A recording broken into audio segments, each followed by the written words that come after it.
আপনারা জানেন সিবিআই যে কেসটা তদন্ত করছেন, অভয়া পরিবারকে, অভয়ার উদ্দেশ্যে শ্রদ্ধা জ্ঞাপন করে মিটিংটা আমি শুরু করেছি পরিবারকে সমবেদনা জানিয়ে। এবং ওদের যে 5টা ডিমান্ড ছিল, তার মধ্যে ফার্স্ট ডিমান্ড তো ইনভেস্টিগেশন সিবিআই, ওটা তো অলরেডি সিবিআই করছে এবং সুপ্রিম কোর্ট মনিটরিং করছে, ওটা নিয়ে তো আমাদের হাতে নেই। প্লাস ওদের 4টে ডিমান্ড ছিল। 4টে ডিমান্ডের মধ্যে যেটা ছিল যে মেল ওরা আমাদের করেছে, একটা হচ্ছে 3টে নাম দিয়েছিল ফ্রম হেলথ ডিপার্টমেন্ট, একটা ডিএমই, একটা ডিএইচএস আর একটা হেলথের প্রিন্সিপাল সেক্রেটারি। আমরা ওদের বোঝালাম যে একসাথে যদি পুরো ঘরটা খালি করে দেওয়া যায় তাহলে অ্যাডমিনিস্ট্রেশনটা চলবে কি করে। সুতরাং আমরা ওদের কথা মতো ডিএমএ এবং ডিএইচএসকে সরাবার সিদ্ধান্ত নিয়েছি এবং তাদের সম্মানজনকভাবে, এর থেকে উঁচু পোস্ট ওদের আর কিছু হয় না, তো যাই হোক যে একজন ডিএমই হতে পেরেছে বা ডিএইচএস হতে পেরেছে এবং তারা যথেষ্ট জাস্ট হয়েছে, নতুন বেশি দিন হয়ওনি, কিন্তু যেহেতু ছাত্রছাত্রীরা বলছেন ওদের প্রতি আমাদের আস্থা নেই, তাই তাদের ব্যাপারটাকে গুরুত্ব দিয়েছি। বাট এটাও ঠিক, আমি কিন্তু ডিএমইকে বা ডিএইচএসকে আমরা কাউকে অসম্মান করিনি, কিন্তু ওদের বিরুদ্ধে যেহেতু চিকিৎসকদের ক্ষোভ আছে এবং তাই ওদের দাবি মেনে নিয়ে আমরা বলেছি এই দুজনকে সরানোর সিদ্ধান্ত আমরা নিয়েছি। 3 নম্বর হচ্ছে ওদের যেটা ডিমান্ড ছিল 4 নম্বর, 3টের মধ্যে 2টো করলাম। আর 4 নম্বর ডিমান্ড যেটা ছিল সিপি বিনীত গোয়েলকে সরিয়ে দেওয়ার জন্য। বিনীত গোয়েল ওদের কাছে নাকি আগেই স্বীকার করেছিল, যেটা ওরা মিটিংয়ে বললেন, যে আমি পদত্যাগ করতে চাই, কারণ আমার মনে হচ্ছে তোমরা যখন আমার প্রতি আস্থা রাখতে পারছো না, তোমাদেরও যেমন পরিবার পরিজন আছে আমারও আছে, এটা ওরা আমাকে মিটিংয়ে বলল। এবং বলার পরে আমরা কথা বলি নিজেদের মধ্যে, সিদ্ধান্ত নিয়েছি আগামীকাল 4টের পর আমরা কলকাতা পুলিশ এ বদল আনব এবং নতুন সিপিকে দায়িত্বভার বিনীত দেবেন যতক্ষণ পর্যন্ত কোর্ট কেসটা কাল কমপ্লিট না হচ্ছে। 4টের পর আমরা টাইম দিয়েছি। সেক্ষেত্রে নতুন সিপি এবং আরও কিছু পুলিশের রদবদল হবে, সেটা চিফ সেক্রেটারি কালকে নোটিফাইড করে দেবেন আফটার 4 o'clock। এবং বিনীত যেখানে কাজ করতে চেয়েছে সেখানেই তাকে দেওয়া হয়েছে। আমরা এটাও বলেছি, দেখো পুলিশ আমাদের ফোর্স এবং তারা সারাক্ষণ কাজ করেন, তাদের দিকটাও আমাদের দেখা উচিত থেকেই। যেহেতু ওই দিন সিপি পৌঁছবার আগে নর্থের ডিসি পৌঁছেছিলেন আগে এবং 14 তারিখে ঘটনাটা ঘটেছিল এবং ওরা অভিযোগ করেছিল, যার জন্য নর্থের ডিসিকেও সরিয়ে দেওয়ার সিদ্ধান্ত হয়েছে। ওখানে কাকে দায়িত্ব দেওয়া হবে সেটা কালকে ডিসাইড হবে। এছাড়াও সেফটি, সিকিউরিটি, হসপিটালের ডেভেলপমেন্ট, ইনফ্রাস্ট্রাকচার গুরুত্ব দিয়ে দেখা হবে এবং এক্ষেত্রে টাইম টু টাইম যদি কোনো প্রবলেম অ্যারাইজ করে চিফ সেক্রেটারির আন্ডারে একটি কমিটি বানিয়ে দেওয়া হয়েছে, যেখানে চিফ সেক্রেটারি নিজে দায়িত্ব নিয়ে ওরা যদি কথা বলতে চায়, chief secretary, home secretary, DG CP থাকবেন, তারা তাদের বক্তব্য জানাতেই পারেন। আজকে মাননীয় মুখ্যমন্ত্রীর সাথে ওয়েস্ট বেঙ্গল জুনিয়র ডক্টরস ফ্রন্টের যে বৈঠক ছিল, নানান টালবাহানার পর এই বৈঠক সম্পন্ন হয়। আমরা এই বৈঠকে ওয়েস্ট বেঙ্গল জুনিয়র ডক্টরস ফ্রন্টের রিপ্রেজেন্টেটিভ ছিলাম। এই জায়গা থেকে মাননীয় মুখ্যমন্ত্রী কিছু সুনির্দিষ্ট প্রশ্ন আমাদের কাছে রাখেন। 5 দফা দাবি নিয়ে আমরা ডিটেলস, আমাদের যে দাবি, কেন আমরা এই দাবি করছি সেই দাবি নিয়ে বিস্তারিত আলোচনা করি। আমাদের দাবি কেন ন্যায়সঙ্গত সেই জায়গাগুলো আমরা পরিষ্কারভাবে রাখি। রাখার পর তিনি মনে করেন ডিএমই, ডিএসএইচ এবং সিপি স্যারকে তিনি ট্রান্সফার করবেন। আমরা মনে করি তিনি যে এই মৌখিক প্রতিশ্রুতি দিয়েছেন, মিনিটসের মাধ্যমে যে প্রতিশ্রুতি দিয়েছেন, এই প্রতিশ্রুতি যদি বাস্তবায়িত হয় তাহলে আমরা হয়তো বলতে পারি আলোচনা কিছুটা সদার্থক।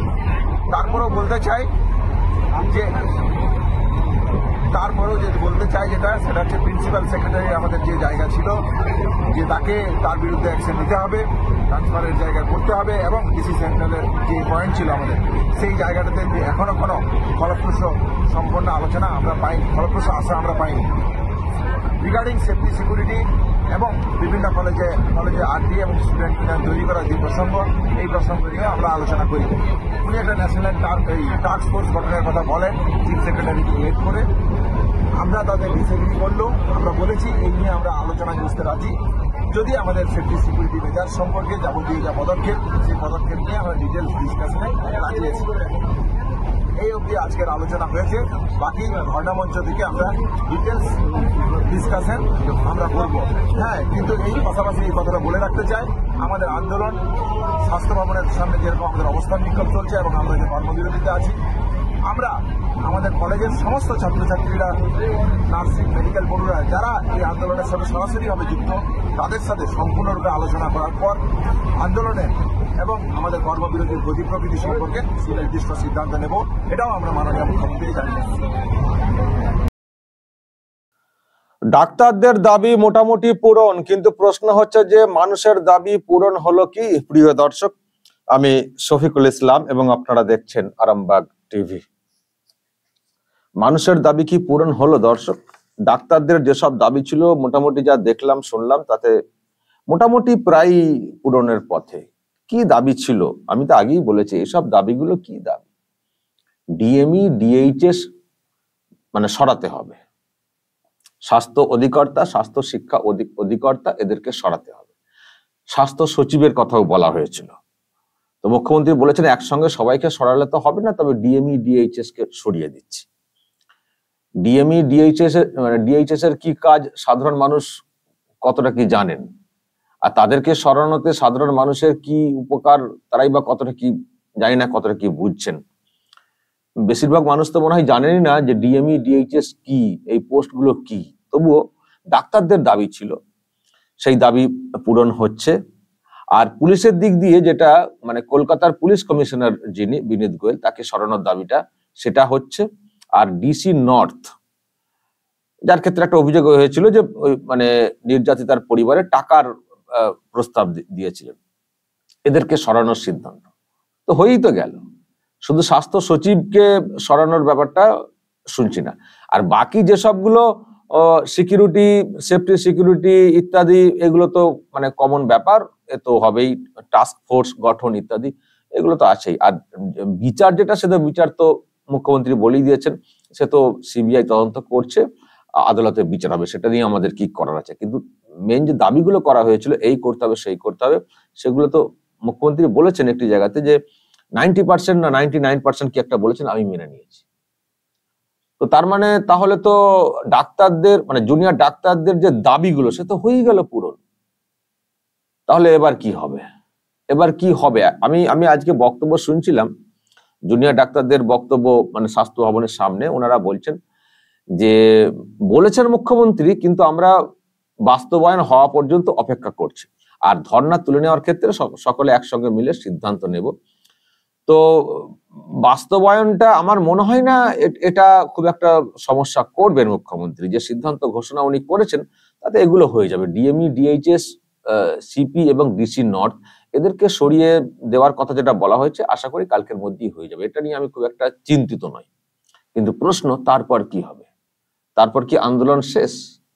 ডাক্তারদের দাবি পূরণ মানে কি আন্দোলন শেষ হয়ে গেল? আর নতুন করে কি বা দাবিতে আন্দোলন ওনারা করবেন? ওনাদের যেসব দাবি সেগুলো তো প্রায় তো পূরণ হয়ে গেল, আবার নতুন করে কি দাবি করবেন? এরপর দাবি করতে গেলে দুটো দাবি করতে হবে। ব্যক্তি একই, কিন্তু দুটো, স্বাস্থ্যমন্ত্রী, পুলিশ মন্ত্রী, আর তার উপরে দাবি করতে গেলে মুখ্যমন্ত্রী। তার মানে মমতা বন্দ্যোপাধ্যায়ের পদত্যাগ। সেটা কি ওনারা করবেন? যদি সেটা না করেন তাহলে আর কি দাবি থাকতে পারে? এবার সিন্ডিকেট রাজ, থ্রেট, ও তো রয়েছে, ওগুলো তো সিকিউরিটির মধ্যেই পড়ে, থ্রেট কালচার ইত্যাদি। কিন্তু মূল যে দাবিগুলো ওনারা বলছিলেন সেগুলো তো পূরণ হয়ে গেল, ফলে আর ধর্নারই কি প্রয়োজন রয়েছে আমি তো কিছু খুঁজে পাচ্ছি না। শুধু বাস্তবায়নের ব্যাপারটা বলেছেন, আশা করি কালকের মধ্যে বাস্তবায়ন ওনারা করে দেবেন। কিন্তু প্রশ্ন হচ্ছে, মানুষের প্রত্যাশা, মানুষের দাবি কি পূরণ হচ্ছে? আর ওনারা যে দাবিগুলোর কথা বলছিলেন, আমি আগেই বলেছিলাম, এই দাবি হওয়া মানে পূরণ হওয়া না হওয়াতে কি কি যায় আসে? আর মুখ্যমন্ত্রী, আমি বলেছিলাম মুখ্যমন্ত্রী কেনই বা জেদ করছেন, উনি তো সরিয়ে দিতেই পারেন, এতে এতে ওনার কি সমস্যা হবে? ডিএমই, ডিএইচএস, এমনকি স্বাস্থ্য সচিব বা পুলিশ কমিশনার, এদেরকে সরিয়ে দিলে মুখ্যমন্ত্রীর কি যায় আসে? আবার আজকে সরিয়ে দিয়ে 2 মাস পরে ফিরিয়েও আনতে পারেন, সেটা কোনো কথা না। কিন্তু আপাতভাবে সরিয়ে দিলেও মুখ্যমন্ত্রী কি এমন গাড্ডায় পড়বেন? একটা হয়তো ভাবনা কাজ করতে পারে, যেটা আমি বলেছিলাম, যে সরিয়ে দিলে আরো অন্যরা হয়তো অন্য ক্ষেত্রে দাবি তুলতে পারেন, আমাদের দাবিও মানতে হবে, সেটা। এর বাইরে আর কি কি সমস্যা হতে পারে? মুখ্যমন্ত্রী বুঝেছেন যে এই মুহূর্তে আন্দোলনকে চাপা দেওয়া উচিত বা এ করে দেওয়া উচিত। এমনিতেই পুলিশের দিকে এখন ঢুকে গেছে সিবিআই, পুলিশকে ধরাধরি শুরু হয়ে গেছে, ফলে বাবা এখানে এন্ড করো, তা না হলে আবার যদি ভিড় বাড়ে আন্দোলনে, সুতরাং যা বলছে ওরা বলুক, আমার তো কোনো সমস্যা নেই, এই ডিএমই, ডিএইচএস কে সরিয়ে দিতে কি সমস্যা আছে? ফলে খুব সহজেই উনি কিন্তু মেনে নিয়েছেন, খুব সহজেই উনি কিন্তু মেনে নিয়েছেন, মেনে নিয়ে এই মুভমেন্টের ধারটাকে ভোঁতা করে দিয়েছেন। এরপর যদি ওনারা, আমি জানি না আর কি কি কি দাবিতে ওনারা মুভমেন্ট চালাবেন, এরপর আবারও বলছি, যদি মুভমেন্ট চালাতে হয় তাহলে স্বাস্থ্যমন্ত্রী, পুলিশ মন্ত্রী তথা মুখ্যমন্ত্রী পদ থেকে দাবি করতে হবে। তার বাইরে আর কোন দাবিতে আন্দোলন চালিয়ে যাওয়াটা আমার মনে হয় না সেটা আন্দোলন হবে, সেটা আন্দোলন হবে, সেটা ওই আন্দোলন খেলা হবে। ছোটবেলায় যেমন বউ পুতুল খেলা হতো না, আন্দোলন খেলা হবে। ওনারা ওনাদের দাবি পূরণ করেছেন, অনেকে বলে আসছিলেন যে এ তো মানে একটা লবির লড়াই হচ্ছে, ফলে ওই স্বাস্থ্য ভবন সাফাই করে ডিএমই, ডিএইচএস কে সরিয়ে হয়তো লবির জয় হতে পারে, কিন্তু এটা মানুষের কি বিরাট জয় হলো? এখন যদি কেউ বলেন এটা আন্দোলনের একটা ফসল, সফল একটা ব্যাপার, আমি জানি না, আপনারা বলতে পারেন, আমি তো এর মধ্যে কোনো পরিবর্তন দেখছি না। আজকে সিপি আছেন বিনীত গোয়েল, কালকে পুনিত গোয়েল কেউ একজন বসে যাবেন বা কাউকে বসিয়ে দেওয়া হবে, তাতে লাভটা কি হবে? উনি তো রাত জেগে ফোন করে ডিরেকশন দেবেন, যেটা বিনীত গোয়েলকে দিয়েছিলেন এই অভয়া কাণ্ডে। রাত 2টো পর্যন্ত জেগেছিলেন, 100 বার নাকি ফোন হয়েছে তার সঙ্গে, এটা উনি প্রকাশ্যে এসেছেন বলেছেন। তো বিনীত গোয়েলের জায়গায় আবার কেউ একজন সিপি হয়ে যাবেন, তাতে সমস্যাটা কোথায়? ওনার কি সমস্যা আর রাজ্যের মানুষের কি সুবিধা হবে? রাজ্যের মানুষের কি সুবিধা হবে? ডিএমই, ডিএইচএস এর বদলে অন্য কেউ বসে যাবেন। এবং ভালো করে নিশ্চয় আপনারা শুনেছেন, আমরা ডিএমই, ডিএইচএস কে অসম্মান করছি না, শুধু ছাত্ররা বলছেন বলে সরাচ্ছি। আমরা সিপি কে করছি না, সিপি যেখানে চেয়েছেন সেখানে আমরা দিয়ে দিচ্ছি। সিপি কে দেখবেন হয়তো আরো ভালো জায়গায় দিয়ে দিয়েছেন পদোন্নতি ঘটিয়ে। তো সমস্যাটা কোথায়? কারণ ওনার তো সিপির প্রতি কোনো রাগ ক্ষোভ দেখলাম না মুখ্যমন্ত্রীর, আর ডিএমই, ডিএইচএস তাদের প্রতিও কোনো ক্ষোভ দেখছি না। বলছেন ছোটরা ডিমান্ড করছেন, এর আগে অনেক কথা বলেছেন দর্শক, আমি 19 মিনিট তো আপনাদেরকে শোনাতে পারবো না, সেটাই আর কি, যে ওনারা বলছেন তাই আমরা মেনে নিয়েছি। ছোটদের কথা মেনে নিতে হয়, ছোটদের কথা হিসেবে মেনে নিয়েছেন, যে এটা ন্যায্য সেটা উনি মানেননি।